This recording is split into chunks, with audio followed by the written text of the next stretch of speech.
سلام علیکم خوانندگان عزیز. امروز ما همراه شما موضوع درس نهم را می‌آموزیم که موضوع امروزی ما بخشیده شده است به حساب نمودن قیمت فونکسیه. بیایید بعضی مفهوم ها را دیده برآمده بعد این موضوع را با مثال ها مستحکم کنیم. فرمول فونکسیه امکان می‌دهد که با تغییرابنده نوبسته قیمت مشخص داده از روی آنها قیمت موافق فونکسیه را یابیم. اگر فونکسیه با واسطه فرمول داده شده باشد و ساحه معینه‌اش داده شده باشد، معنای آن را دارد که فونکسیه مذکور برای همه قیمت‌های امکان‌پذیر x که همین فرمول معنا دارد معین است. بیایید مثال‌ها را دیده برآییم. در شرط مثال یکم چنین آمده است: فونکسیه با فرمول y برابر 0 از 2x جمع 5 داده شده است. همان قیمت‌های فونکسیه را یابید که با قیمت‌های زیرین آرگومنت موافق باشد. می‌نویسیم بگذار فونکسیه به نمود y برابر 0 از 2x جمع 5 داده شده است. قیمت‌های این فونکسیه را هنگامی x برابر مینوس 1 0 و 5 بودن قیمت عددی این فونکسیه را حساب می‌کنیم. برای حساب کردن قیمت عددی این فونکسیه چخیلی که در اول درس گفته گذاشتیم به جای قیمت x قیمت تغییرابنده موافقاً آنها را میگذاریم. می نویسیم y از عدد مینوس 1 این برابر است به 0 از 2 ضرب مینوس 1 جمع 5. پس در نتیجه 0 از 2 را به مینوس 1 ضرب کنیم به مینوس 0 از 2 جمع 5 یا اینکه این به عدد 4 از 8 برابر می شود. همینطور به جای قیمت تغییرابنده x عدد 0 را گذاشته قیمت فونکسیه را حساب میکنیم. یعنی 0 از 2 ضرب 0 جمع 5 این برابر است به 0 از 2 را به 0 ضرب کنیم به 0 برابر است جمع 5 قیمت عدد آن موافقاً به عدد 5 برابر می شود. y از عدد 5 باشد موافقاً به 0 از 2 ضرب 5 جمع 5 که آن برابر است 0 از 2 را با 5 ضرب کنیم به 1 برابر می شود جمع 5. پس قیمت عدد آن به عدد 6 برابر می شود که این مثال یکم به حساب می رود.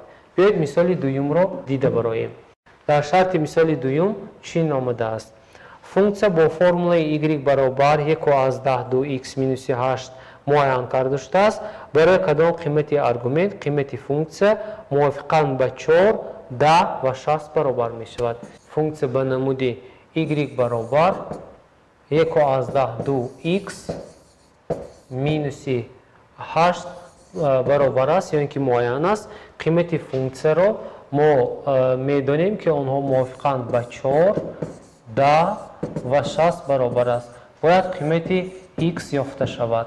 برای یافتن قیمت آرگومنت این فونکسیه ما باید به جای y قیمت‌های آن را گذاشته x را یابیم. یعنی 1 از 2x مینوس 8 برابر 4. پس معادله خطی یک تغییرابنده را حاصل کردیم. 1 از 2x برابر 4 مینوس 8 را به طرف راست میگذارانیم پلوس 8 حاصل می شود. 1 از 2x این برابر است به عدد 12. x را هنگام یافتن 12 را به عدد 1 از 2 تقسیم میکنیم. پس x برابر می شود به عدد 10. عیناً همینطور ما به جای y عدد 10 را میگذاریم. پس 1 از 2x مینوس 8 برابر 10 حاصل می شود یا اینکه 1 از 2x برابر است به 10 جمع 8 یا اینکه 1 از 2x این به عدد 18 برابر است. x را هنگام یافتن 1 از 18 را به 1 از 2 تقسیم میکنیم یا اینکه x برابر می شود به عدد 15 برابر می شود. عیناً همینطور ما به جای y عدد 60 را میگذاریم و قیمت آرگومنت را میابیم و آن را چنین می نویسیم: سیوم 1 از 2x مینوس 8 برابر 60 برابر می شود. 1 از 2x برابر 60 جمع 8 میکنیم و در نتیجه 1 از 2x برابر 68 حاصل می شود. x را یابیم 68 را به عدد 1 از 2 تقسیم میکنیم. پس قیمت عددی x برابر می شود موافقاً با عددی 56.2 تقسیم 3 برابر می شود که این نتیجه این مثال به حساب می رود. بیاید مثال سیوم رو دیده برایم. در شرط مثال سیوم چنین آمده است: فونکسیا با فرمولای y برابری 12 تقسیم x داده شده است. در جدول قیمت ارگومنت داده شده اند. قیمت های موافق فونکسیا رو یافته جدول رو پر کنید. همراه جدول رو نمیسازیم، فونکسیا رو میسازیم و قیمت عددی آن رو حساب کرده به شما مستقلانه سپارش میدیم که هر یک جدول قیمت های y رو مستقلانه پر کنید. بگذار y برابر 12 تقسیم x داده شده است. قیمت ارگومنت های آنها موافقاً برابر است به عددی مینوس 6 مینوس 4 مینوس 3 و عددی 2. قیمت این فونکسیا رو ما حساب میکنیم و در آخر در جدول هر یک قیمت این فونکسیا رو می نویسیم. y برابر 12 تقسیم x. به جای قیمت x عددی مینوس 6 رو میگذاریم. 12 رو به مینوس 6 تقسیم کنیم مینوس 2 حاصل می شود. دوم y به جای قیمت x مینوس 4 رو میگذاریم. پس در نتیجه 12 تقسیم مینوس 4 این به مینوس 3 برابر می شود. سوم به جای تغییر بانده x مینوس 3 رو میگذاریم. پس 12 تقسیم مینوس 3 این به عدد مینوس 4 برابر می شود. و در آخر به جای قیمت x عدد 2 رو میگذاریم و قیمت 12 تقسیم 2 این به عدد 6 برابر می شود. آن رو حساب کردیم. اکنون خوانندگان عزیز به شما این 4 عدد ها رو به جدول معین گفته شده گذاشتن لازم آید که آن را مستقلانه خودتان اجرا می نمایید. بیایید همراه مثال دیگر را دیده برایم. در شرط مثال چهارم چنین است: جدول قیمت های فونکسیا y برابر 2 ضرب x مینوس 2 از 4 را برای قیمت های ارگومنت که نابرابری 0 خورد از x خورد از 4 خانه می سازد ترتیب دهید. می نویسیم. بگذار فونکسیا با واسطه فرمولای y برابر 2 ضرب در داخل قوس x مینوس 2 از 4 داده شده است. قیمت این فونکسیا را هنگامی x برابری از 0 تا 4 بودن قیمت عددی آن را حساب میکنیم. برای حساب کردن قیمت عددی این فونکسیا ما باید قیمت فونکسیا را از 0 سر کرده تا 4 قیمت عددی آن را موافقاً با قدم 1 گذاریم. قدم ارگومنت به 1 برابر است و جدول را پر کنیم. به نمود جدول نیست ما نوشته میتونیم. پس بگذار y از 0 طلب کرده شود و جای x قیمت 0 را میگذاریم. یعنی 2 ضرب 0 مینوس 2 از 4 آن برابر است به 2 ضرب مینوس 2 از 4 یا اینکه 2 را به مینوس 2 از 4 ضرب کنیم به مینوس 4 از 8 برابر است. اکنون به جای قیمت x 1 را میگذاریم.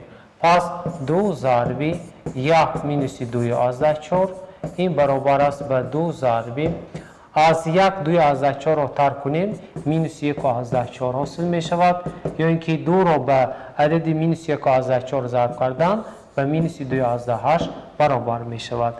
به جای قیمت x عددی 2 را نیز میگذاریم. پس 2 ضرب 2 مینوس 2 از 4 این برابر است به 2 ضرب 0 از 4 با واسطه علامت مینوس حاصل می شود. پس 2 را به مینوس 0 از 4 ضرب کنیم به مینوس 0 از 8 برابر می شود. به جای x قیمت 3 را موافقاً میگذاریم که آن موافقاً به 2 ضرب 3 مینوس 2 از 4 که آن برابر است به 2 ضرب از 3 2 از 4 را ترک کنیم به 0 از 6 برابر بوده.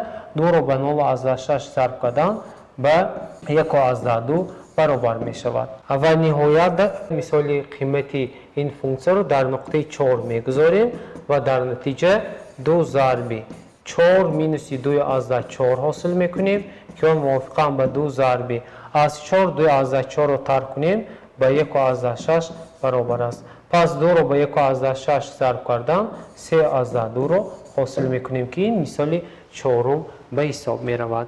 در مثال چهارم ما قیمت فونکسیا را در نقطه داده شده از 0 تا 4 با قدم 1 حساب کردیم. مثال پنجم را دیده می برایم.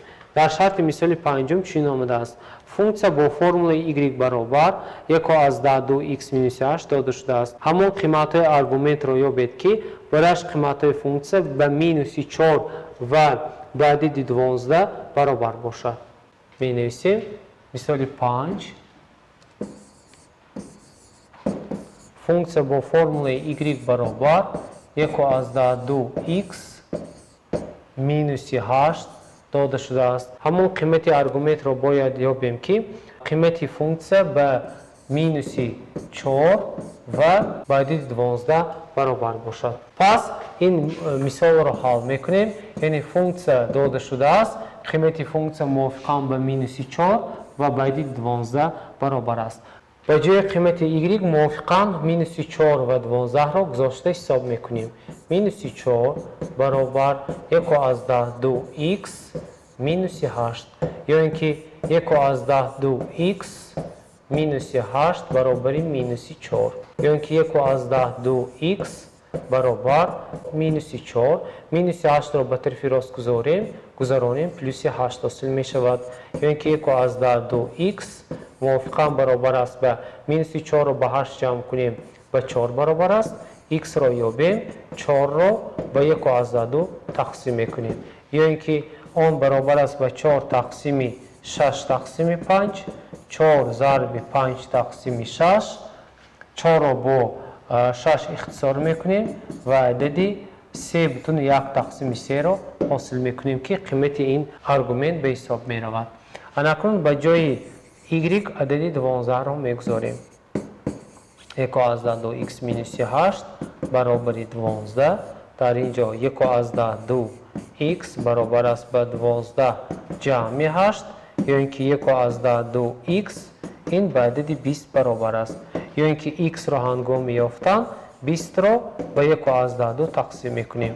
در نتیجه 20 را به 1/2 تقسیم نمودن یک بار می نویسیم 16 حاصل می شود که قیمت کسری آن موافقاً به 2 تقسیم 3 برابر است. برای مستحکم کردن موضوع امروزه به شما یک چند مثال و مسئله ها سپارش داده می شود که آنها را باید در وقت خالگی اجرا نمود. این مثال و مسئله ها را شما در سلاید می بینید، آنها را باید اجرا کرد. با همین موضوع امروزی ما به انجام رسید. خیر تا درس آینده موفق باشید.